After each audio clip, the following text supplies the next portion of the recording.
Hi everybody, I'm having to do a part 2 on this presentation because I realized the camera was pointed in the wrong direction.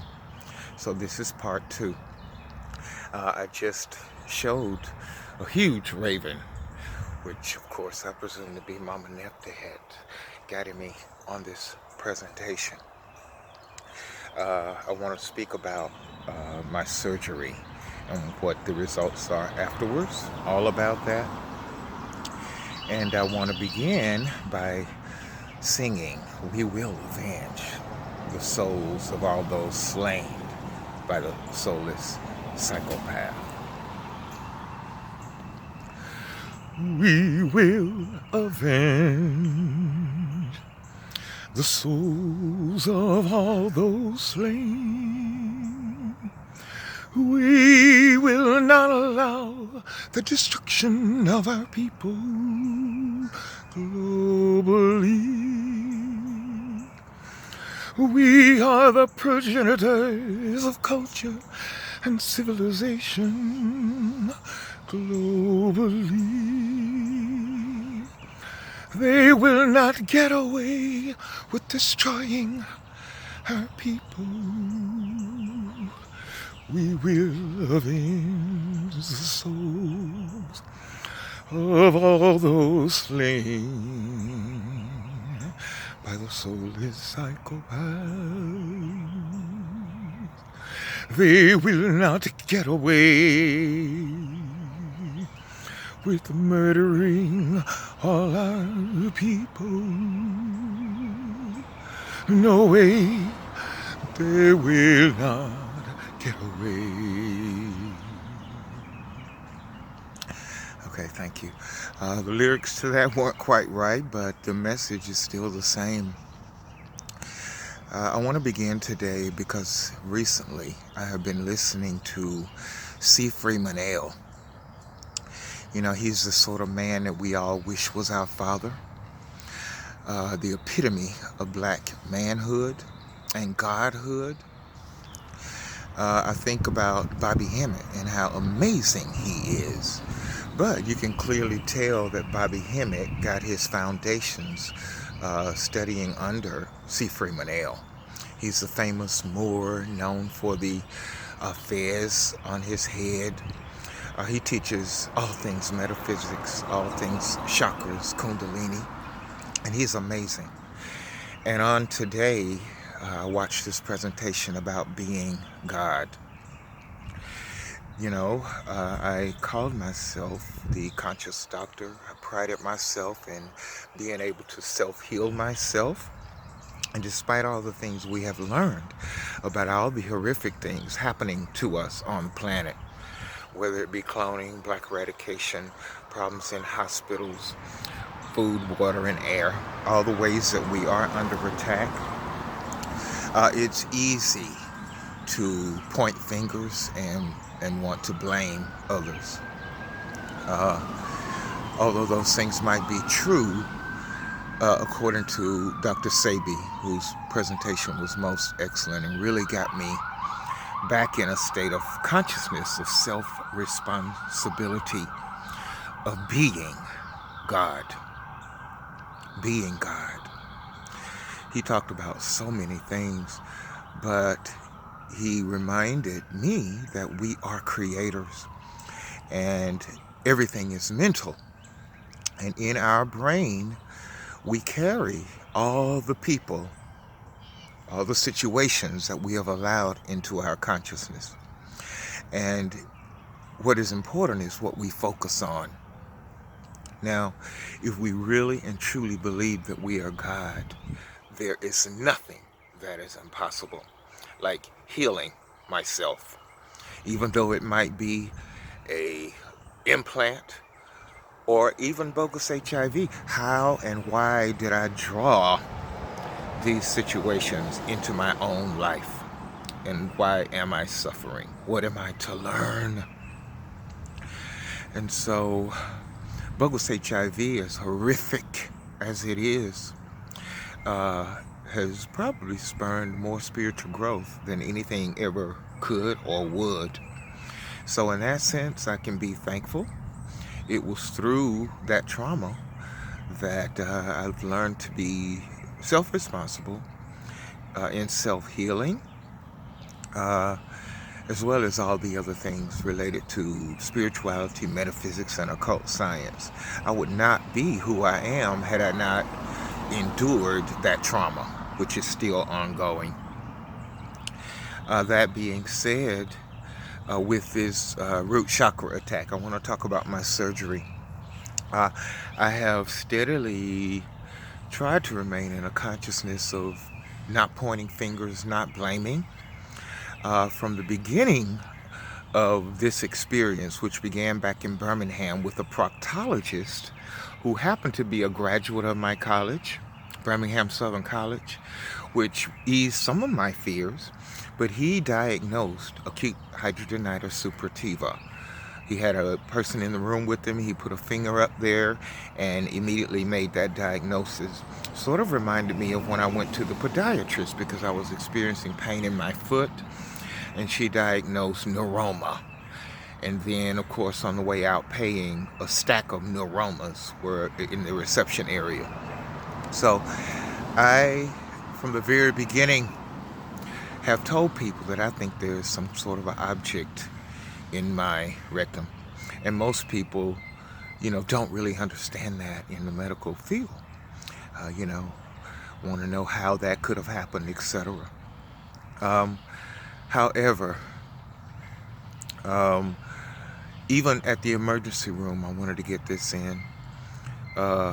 The physician's assistant looked at the wound after I had pushed out all that pus and revealed what I believe that object is. She said she had never seen hidradenitis like that. Although it was common among black men, she hadn't seen it like that. She left the room for a while and came back, and she said the doctor, my doctor, would do an examination under anesthesia, and anything that's in there, he will remove it, likely.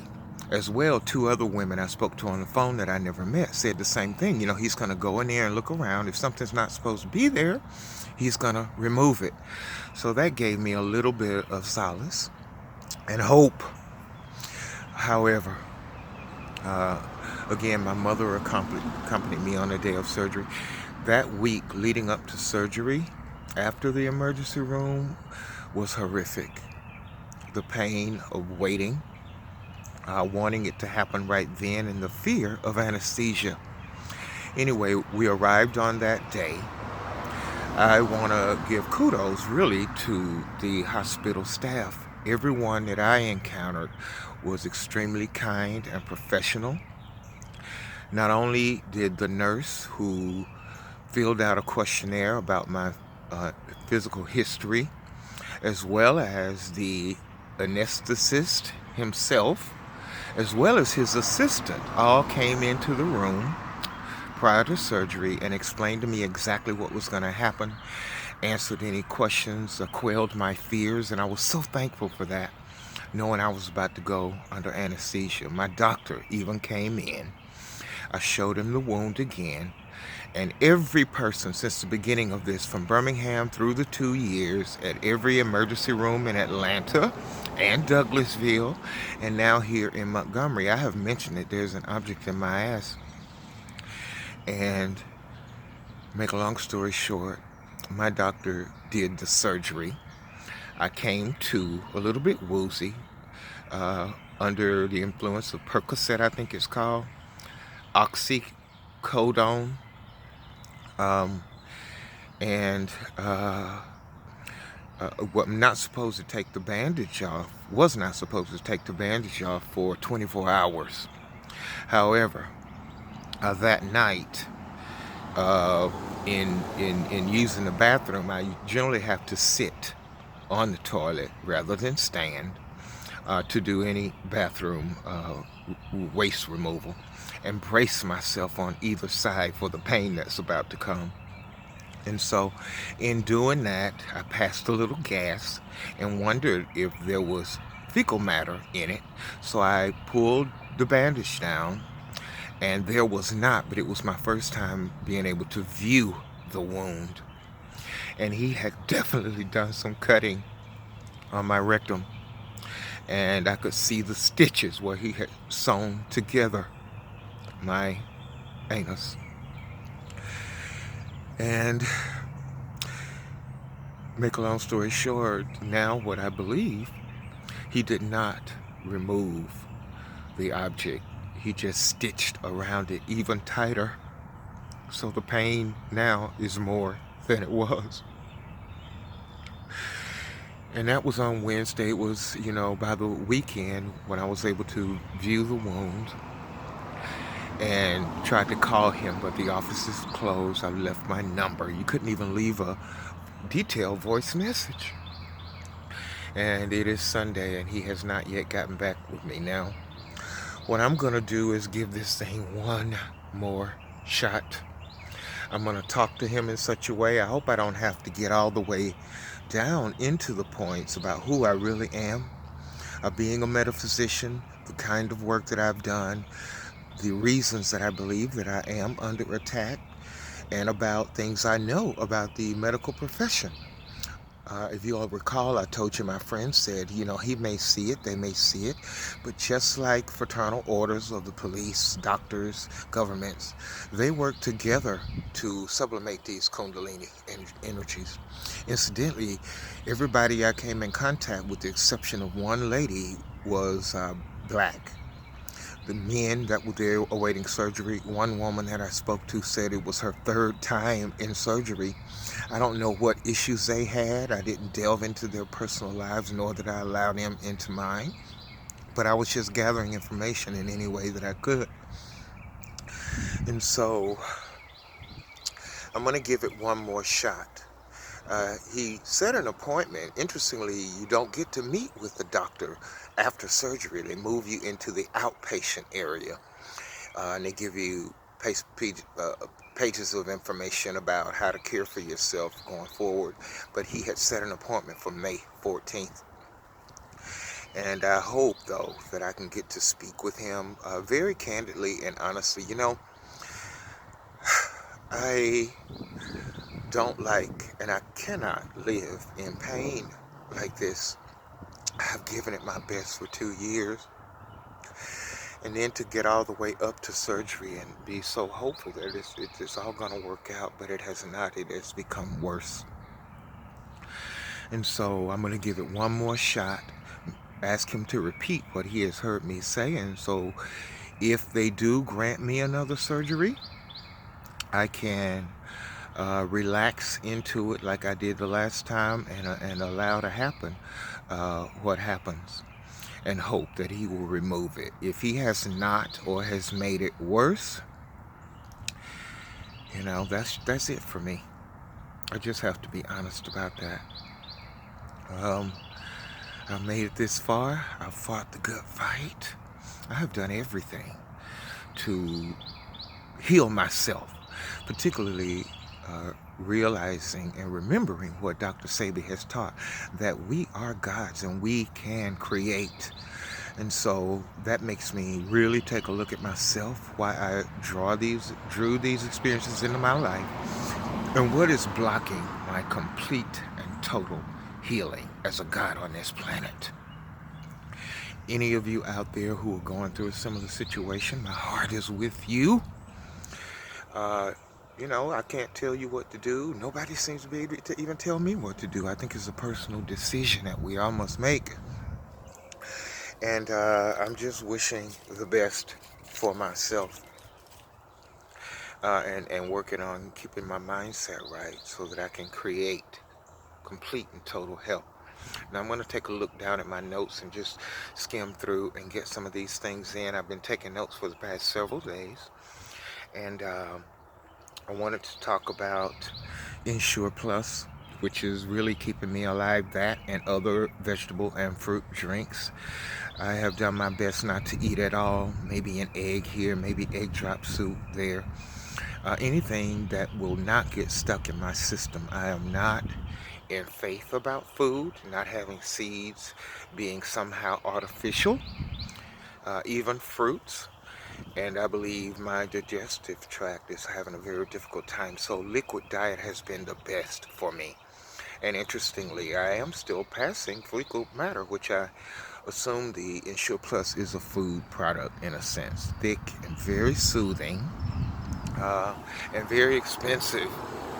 But it looks like I might be going forward with just a liquid diet.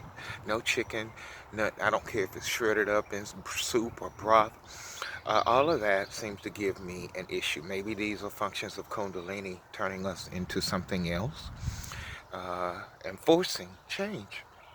And so I'm dealing with that. I also want to talk a little bit about having watched many white scholars, Terence McKenna. Uh, what's this other man's name?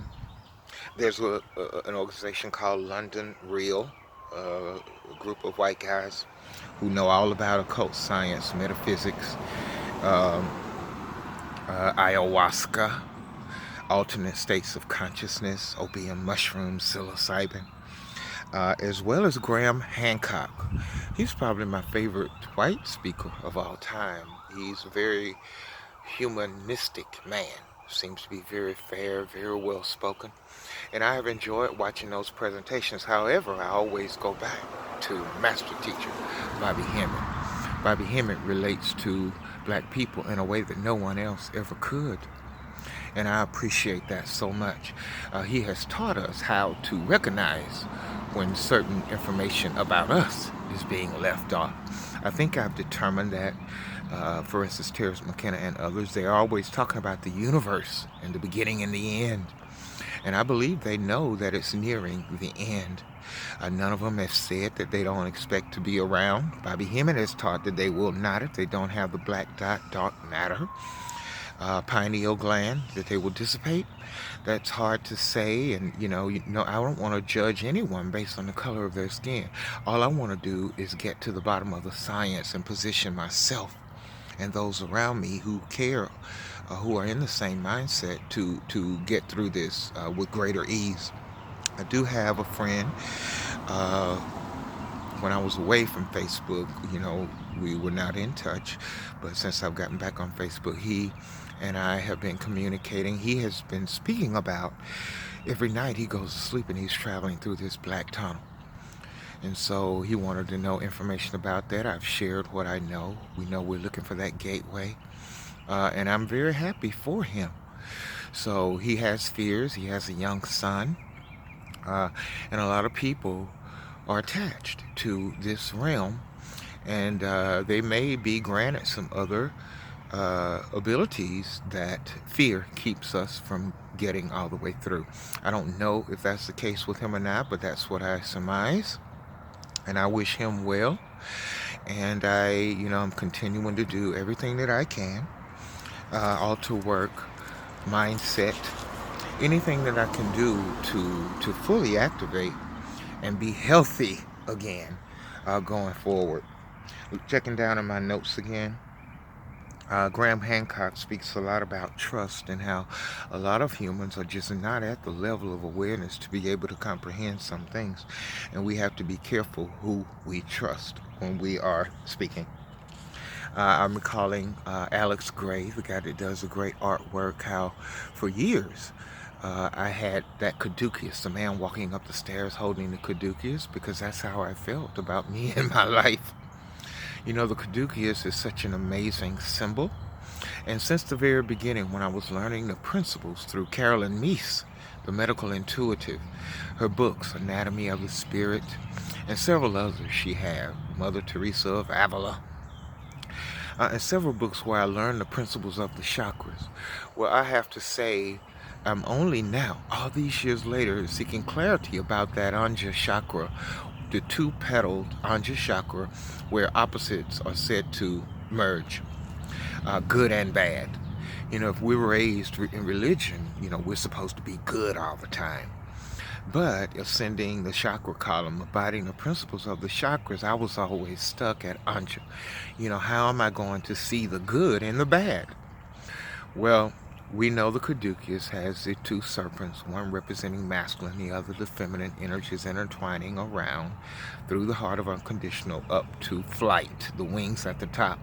But we can't get there until we transcend each chakra. And so here I am with a root chakra issue, which may have been caused by not being aware of all the things that I have polarized, the good and the bad, and then wanting to judge either without finding that common middle ground, the middle pillar. I believe that this attack on my root chakra, because we know that the seat of the Christ is in the lower intestinal tract, and it rises up the sushuma, the chakra column, up to the pineal gland, and that's where all the happiness and greatness and magic happens. And that is being hampered in me right now. And so I am going to continue to heal myself. If the doctor doesn't do it, I hope he will. I'm going to have a conversation with him, an honest conversation, and let the chips fall where they may. You know, I've always been an honest person. Whether the truth hurts or not, it is my truth, and I don't feel I need to withhold it. I have done all the shadow work, being led into all the dark areas of myself as Kundalini requires. It strips away the false self, and you have to integrate all the parts of yourself. And even that, integrating the shadow aspects as well as those lighter aspects at the Anja chakra, that is a shift in consciousness that can allow that energy to ascend to the crown chakra. By the way, Freeman Ale does have a presentation on the crown chakra, so do see that. Particularly if you're a black man or woman, you just feel like you're talking to your granddad or some elder who loves you and who encourages you. I thank him so much for that, and all the master teachers who have done that for many years for all of us. Just checking my notes a little bit.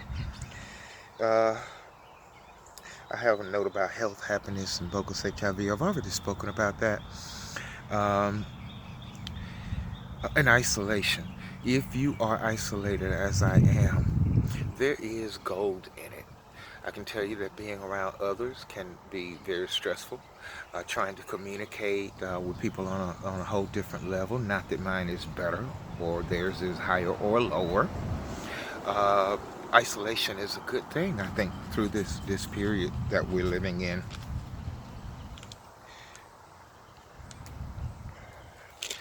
Okay, paranoia and schizophrenia. We already know that all my work in Kundalini and in graduate school was so that I would become a professional to help people understand Kundalini awakening, spiritual crisis, and spiritual emergence as not being schizophrenia. We are living in a world that so much is going on, gang stalking, cloning, lots of weird things happening around us, and mentioning those things to others sometimes has them to say that we are paranoid, that we are schizophrenic. They're saying a lot about that to people who are reporting this street theater gang stalking thing happening in their lives. I don't find myself to be paranoid nor schizophrenic. I find myself to be alert, conscious, and aware. And if you're going through that, perhaps not even talking to others may be better. I don't know. Oh, also, just the other day, I was so happy. There's a new presentation out there about Bobby Hemmett. He has talked about lavado. We already know my altar has all the dark entities on it.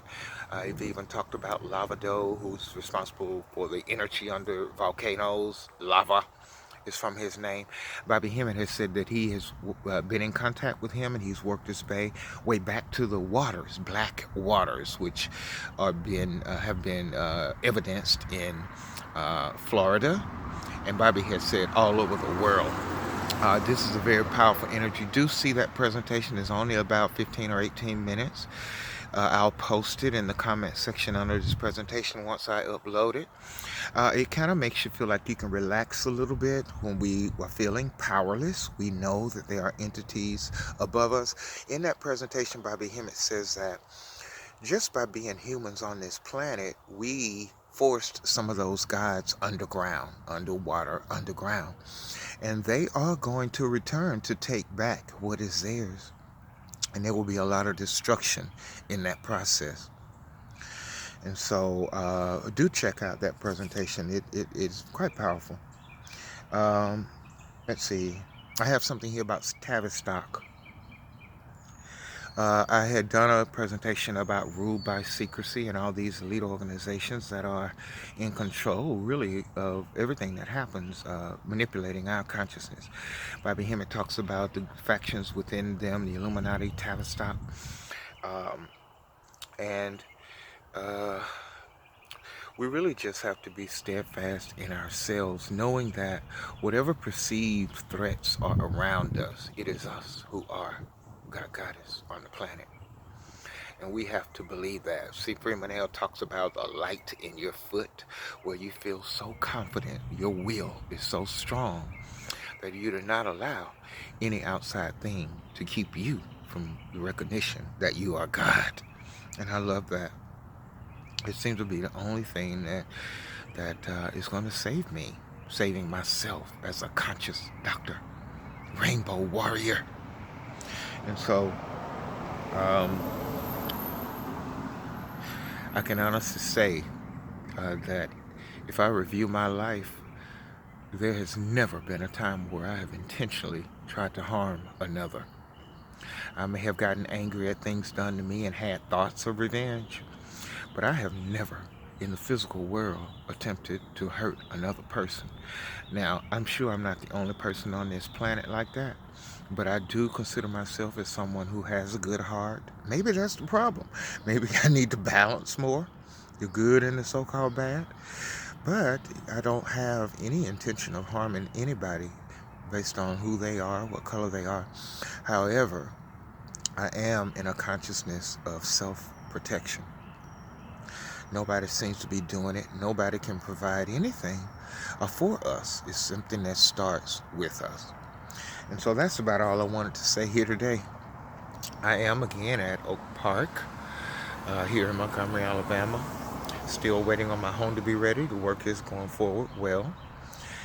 I'm going to leave here now and in my mind get ready for this conversation I want to have with my surgeon and just hope for the best. I am Dr. Damien Kilester, aka Kabir Amin Ra Ampur Sarset Harakti, metaphysical science, occult science, the conscious Dr. Rainbow Warrior, sending out love through this transition time. Have a great week next week. All right? Goodbye. Thank you so much. I love you.